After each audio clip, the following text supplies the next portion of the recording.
Over the last few years, I have spent hundreds of hours consuming content from Alex Hormozi, who runs a portfolio doing over $200 million per year. And here's the thing, I didn't just listen, I executed. And from what I learned from him, I was able to make my first R1 million online, and I'm very confident that my first $1 million is on its way. Today, I want to share 5 key lessons that really took me from zero to making $55,000 in a year, which is incredible as someone living in South Africa. You'll want to stick around because each of the lessons gets more advanced, and the last 2 were the biggest game changers for me personally as a broke African.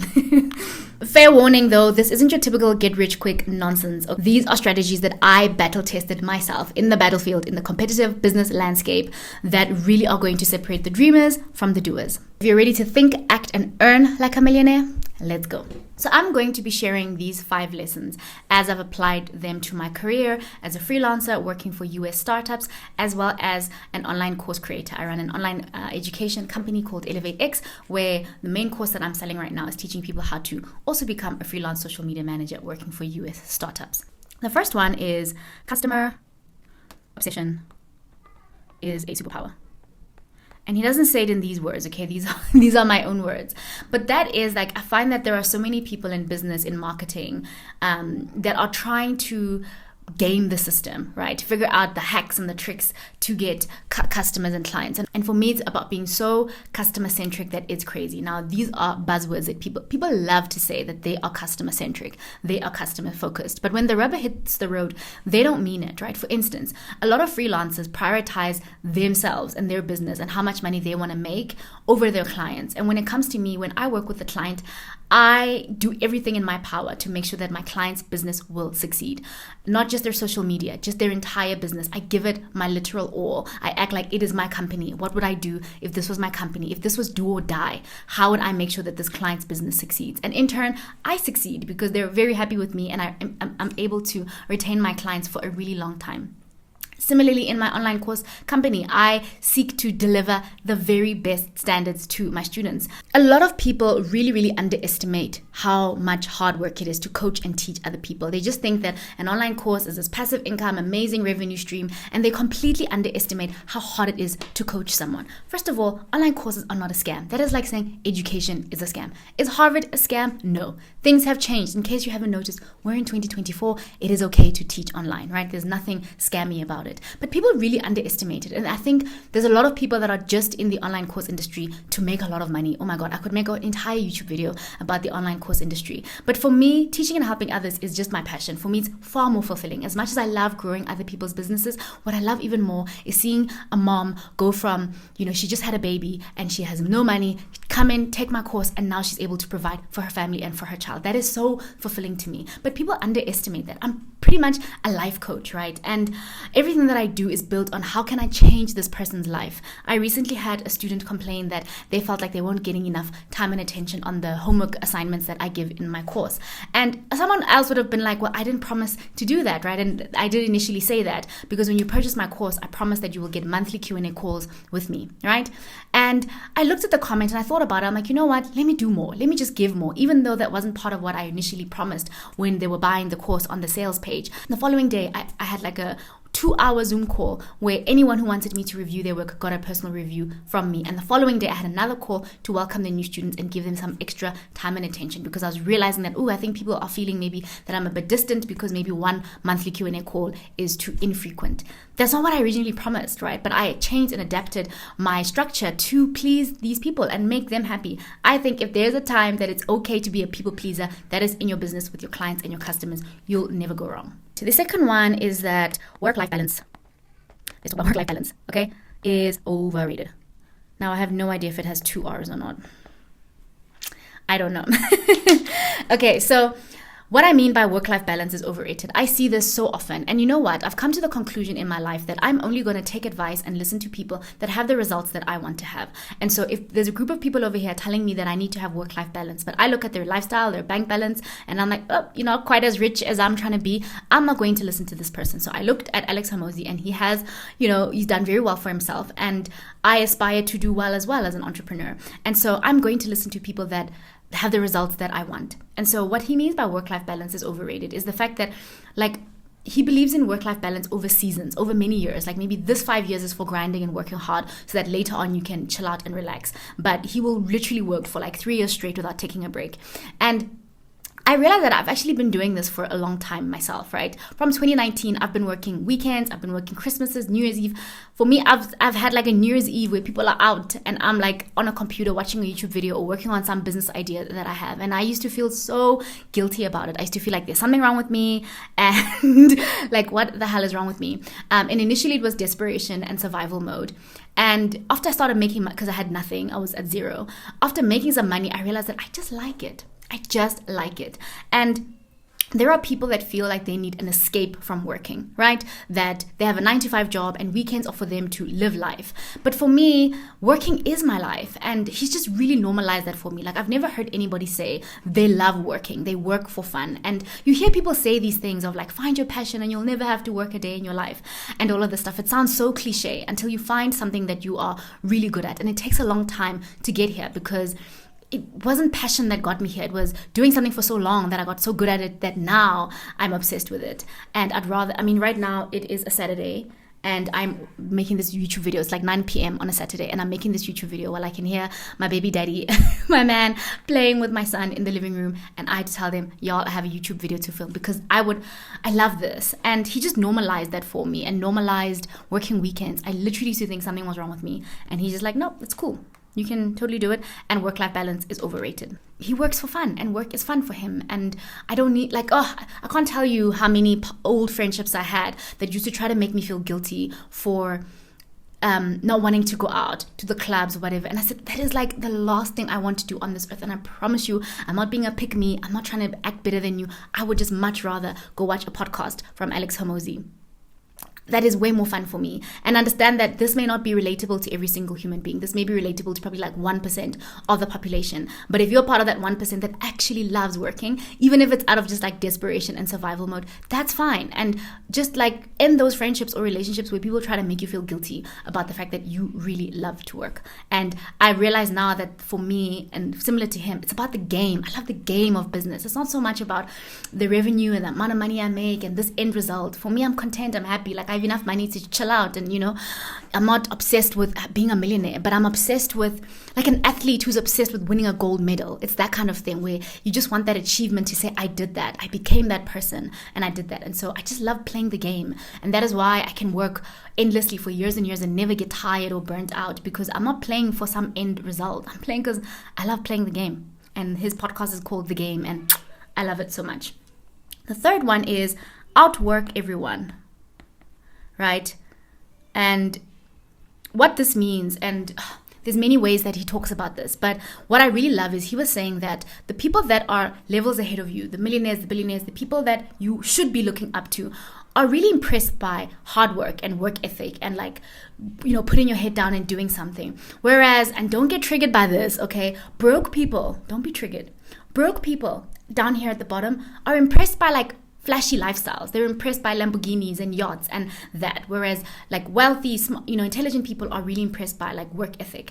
And the way to impress these people is to outwork everybody that you know, to literally be the hardest working person that you know. We live in a society where everybody is so tired of working hard and grind culture. I don't give a crap. I live in South Africa. I literally live in Africa, and I'm a black woman. Okay, I've got to work hard or I'm not going to make it. And I refuse to be a victim of my circumstances. I refuse to sit there, woe is me, and want to get special favors from the world. I'm just going to work for it because no one is coming to save me. I realized a long time ago, I've got to save myself. And if that means having to work 10 times harder than everybody else, I will do that. And I have been doing that, and I'm very happy with the results that I've achieved. Hi, Editing K here. I made this video a while ago, and it's what I said in this part of the clip has really been haunting me, because I think that I was definitely very much stuck in survival mode and desperation mode, like a little hyena hunting for scraps of food in the jungle, and is that the healthiest way to live life? No, I think that if you do that for too long of a period of time, you will really, really burn out. And I've seen many, many entrepreneurs completely burn out and not be able to continue running their business. And so, on one hand, this is what I did. I lived like that for many years to get to where I am now. And another thing Alex Hormozi said is that a lot of entrepreneurs will give you advice for how they live today. Like now that they're a millionaire, whatever, they have this morning routine, shower routine, they take these supplements. That's what they did that's what they're doing now as a millionaire. But that's not what they were doing when they were, hunting and fishing and like when they were struggling. That's not what they were doing. And so he calls BS a lot of the time when people give advice from a position of privilege and a position of power, finances, whatever, different to when you were starting out. And so this video is how I was thinking back then. How I think today, now that, I have a little bit more money, I'm like, girl, you need to chill out. Maybe take a vacation, But I can say that now as someone who's made money. Whereas back then, this is how I was thinking. If you're completely at zero, I really think this is good advice to follow. But if you have a job, you have money, like obviously it's okay to rest and have a life outside of work. I was just so broke and so miserable and so depressed that this was the only way I knew out of my situation. I decided that I'm going to listen to people that have the results that I want, because if I do what they do, I will hopefully get what they've gotten. And there's no escaping hard work. Every single book I've read, all the billionaires, all the people I'm learning from, all talk about how hard you have to work for a really long time, which brings me to the next one, where it's about think in decades, not days, right? And when I talk about working really hard, I also mean for a really, really long time. I don't mean a season where you're 3 months and you're going to work hard, or 75-day hard where you're going to be focused and serious for 75 days. And then what's going to happen on 76 days? We have this very short-term culture where people think 3 months is a long time. That's a joke, right? I've been doing what I'm doing now for 5 years. Since 2019, I've been trying to start a business, and I was unsuccessful for the first 4 years. And my success came in year 5. And most people, like a 22-year-old, is never going to work for 5 years without seeing any results. Many, many, many of you will not do that. And that's because you're thinking in days and months, 75 days. What about 75 months or something? Like a much better challenge than the 75-day hard that I see everybody going on. And I really have learned a lot about long-term thinking from Alex Hormozi. And he has this story, and I'm probably going to butcher it. He's such an amazing communicator. But he talks about how with every new hire or certain people that he meets, he'll say to you, if I can guarantee that in 10 years, you will have $1 million. But for that entire 10-year period, you will have zero. Would you take it? I can guarantee that in 10 years, you'll have $1 million. And most people think that they'd say yes, but then they don't actually. So they'll chase after small opportunities, small bags, small things here and there. And that makes you risk never getting the $1 million. Did I not butcher that explanation? The point is that I want to get rich in the long term, not today. And how I've applied this in my life is, for instance, I had a really big influencer campaign. OctaFX is a big company, reached out to me wanting to pay me to promote their platform. Now, it's a Forex trading app, and I know nothing about it. And there are many influencers that probably also shouldn't be promoting that app, but they did, because they would rather get paid today and sacrifice their reputation and their brand value. And I just don't think like that. I turn things down. I turn clients down. I turn podcast events and meetups and, hey, come to my seminar. I turn all of that down because I'm thinking in decades. And what I'm trying to achieve over the next 10 years is going to require extreme focus every day of those 10 years. And so if it means turning down opportunities in the short term and making money in the short term, I can do that. Now, of course, I don't think I was always like this. I'll be very honest with you. I was not always like this. In the beginning, when I had zilch to my name after quitting my engineering career, I had to think short term. And if you're at that zero, you have absolutely nothing and you're going to starve and die, obviously you have to think short term. Let's use some common sense. I assume if you're watching this channel, you are intelligent and you have common sense. I'm referring to when you're no longer living hand to mouth, and you can actually afford to start thinking more long term and thinking of, what do I want my life to look like 10 years from now? And I never related to this concept. I don't want to lie to you. I never related. In my 20s, I was like so depressed and didn't want to be on planet Earth that 10 years, I was like, I hope I'm not here 10 years from now. I never used to think long term. And I don't think I think 10 years out, but I at least think 3 to 5 years out of what I want my life to look like 3 to 5 years from now, which is drastically different. But more than thinking of a 5-year plan, I don't care about those kinds of things.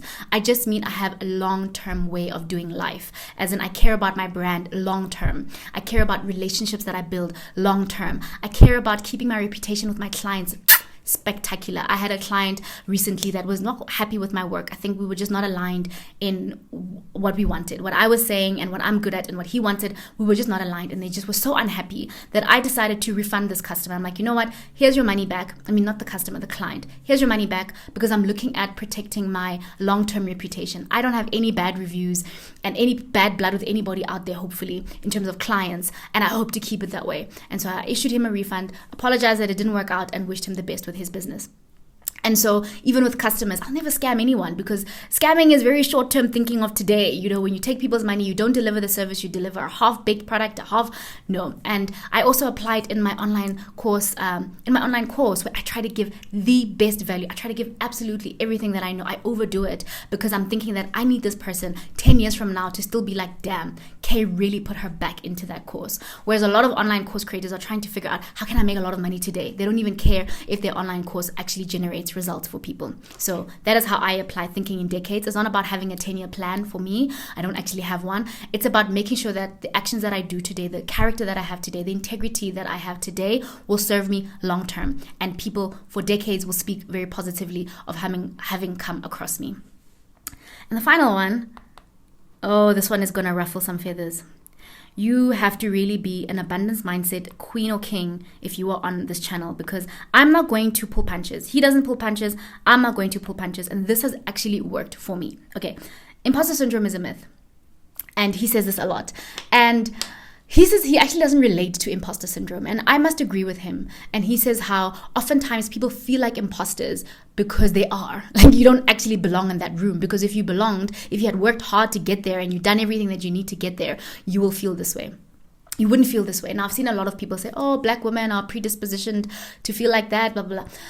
One thing you need to know about me, I'm not very political, because it doesn't help me to focus on that victim mindset stuff. As a black person, as a black woman, I have found that focusing on all that victim mindset stuff does not help me. I'm looking to move forward, okay? So if there are psychological reasons as to why you feel like an imposter syndrome, that's your business.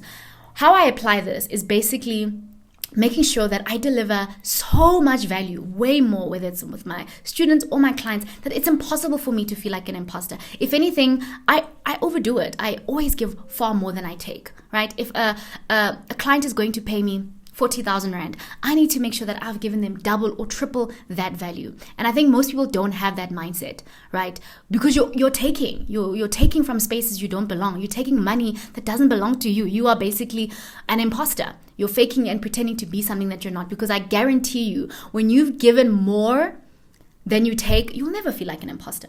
And so for me, that's how I tend to feel. I remember last year, my course was priced really low, and everybody kept telling me, you need to increase your prices. You need to increase my prices. And I'm like, that's exactly how I want you to feel. I want you to feel like you've paid less and you got way more. It's engineered that way. And I recently had a price increase because I've still added so much more, and I'm continuously adding more. I want to overwhelm people with how much I'm giving them, that it is impossible to feel like an imposter. And so oftentimes, to get rid of that imposter syndrome is just about being good enough. And I'll give you a very quick story. A very quick story about this. So a couple of years ago, I had reached my first 1,000 subscribers in 8 months. And I thought that was an incredible achievement, right? And I monetized my YouTube channel in the first year, which I thought at the time was incredible. And so I created an online course helping, and the idea of the online course was to help people also get their first 1,000 subscribers. And I held some sort of webinar, and I did the whole thing. I had an ebook, a free ebook, held a webinar, pitched, and I said, okay, now book a call. And I was giving so much value. I was selling 1,200 Rand package where you get 6 weeks course and you get one-on-ones with me and all of this. Like, I just threw everything I knew at it.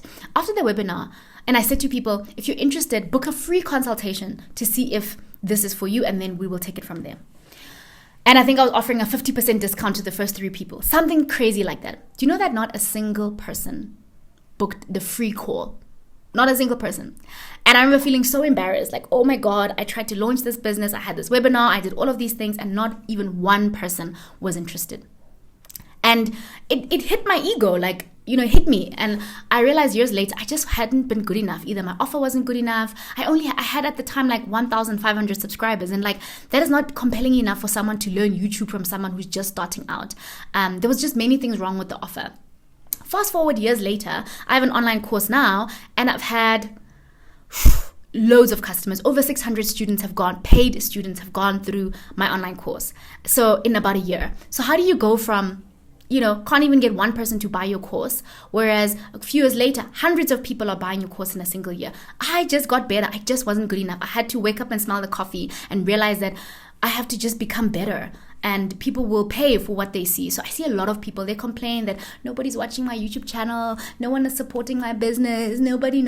And it's like the untold truth is that it isn't good enough, because people line up out the door for things that are good enough. Apple, when they release a new phone, people are camping there, night before to make sure they get the product, because Apple's brand value, people just know it's so damn good. And so maybe you're just not good enough. If no one is watching your YouTube videos, if no one is supporting your business, buying from you, if you don't have any customers, there's something wrong with your business. And instead of complaining about it, get better. I had to get better. I had to face that. And I'm constantly trying to get better. I recently, even as a social media manager, I'm trying to elevate my game. As a YouTuber, as everything that I'm doing, I'm constantly trying to get better, to earn my spot. I want to become a multimillionaire. I have to earn it. I have to get better.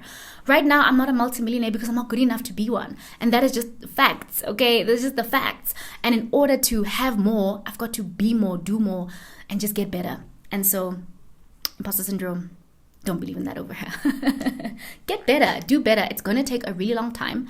It's going to hurt your ego, but man up, man up, woman up, get tougher. I think that one thing that I've really had to overcome as someone that identified as very sweet and sensitive and woe is me, I had to become stronger. I wasn't always this way. By the way, I wasn't. I was a depressed, sad little girl that felt like the world owed me all these favors. And when I realized that no one's coming to save me, I had to just become stronger. And I don't know if now it's because I'm 33 and I'm a mom and I just feel like this warrior and I'm ready to go out there and get what I want from life. And because that's just how it has to be. And that is why I'm not political or anything like that, because I just don't find it helpful to complain all the time about how the world should be. I prefer to live in the real world as it is today. And I want to make real cash money today. And the way the world is today, you just have to work hard and beat other people, because you do live in a competitive society. There are other people. Why should you be chosen over somebody else? You could be watching anybody else's YouTube video right now. It is competitive. So you've got to work hard to beat other people so that people choose you. That is how the world is today. So I don't know which world you want to live in, but the world I live in today, these are the rules of the game, and I have found it really, really helpful. And I'm confident that if I continue on this journey, I really will get to my multimillionaire status. And I look forward to sharing this journey with you, sharing everything that I learned on this journey. And I hope none of this is triggering to you. I have people that are very triggered by some of the things that I say. And I'm look, I can't help you. You do what you want with your life. This is what I'm doing. And this has worked for me. And if you resonate with me, I'm sharing everything that I know, all right? Stop being so triggered. Just understand that if you're not where you want to be in life, if you have no money, if you're broke, if your life isn't looking like how you want it to look, maybe you don't know everything, and listen to someone who knows a little bit more than you. Have an open mind. But I do believe that most of the people that, 99% of you watching this are intelligent and are capable. You just need to know what to do in order to reach your goals. And I look forward to sharing everything that I know with you. Thank you so much for watching, and I'll see you in the next video. Bye.